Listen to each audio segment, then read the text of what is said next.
Eu creo que o importante dos presupostos son as súas grandes líneas. Estos son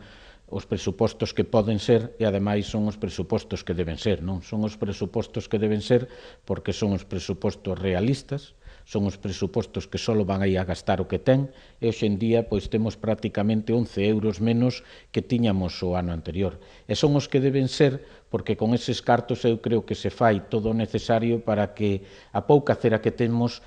polo menos se dedique a alumear ao santo adecuado. Que me estou a referir? Bueno, pois que en este caso o que a administración volvese a reducir con 26 organismos que xa non van a existir, redúcese os gastos de personal, e esa austeridade é precisamente a que permite que se poda dedicar máis ao gasto social. 3 de cada 4 euros van a ir dedicados a ese gasto social, polo tanto podemos decir que se blinda basicamente o que son eses servicios básicos que debe prestar a comunidade, e aparte pois se logra que con novas fórmulas o que podería ser unha caída drástica do que é a inversión pois se palíe a través das fórmulas da financiación público-privada. Polo tanto, creo que cacera que hai está alumbrando aos santos que a xente exixía que debe alumbrar, que é ni máis ni menos ese gasto social, é seguir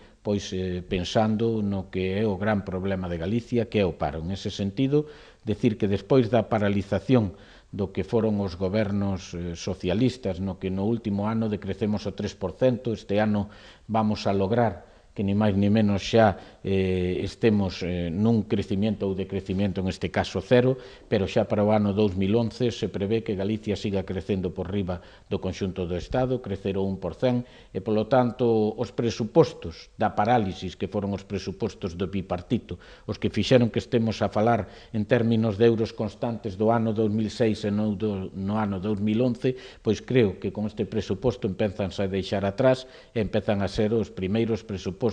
reales de o que é xa crecimento. Os do ano 2010 foron os de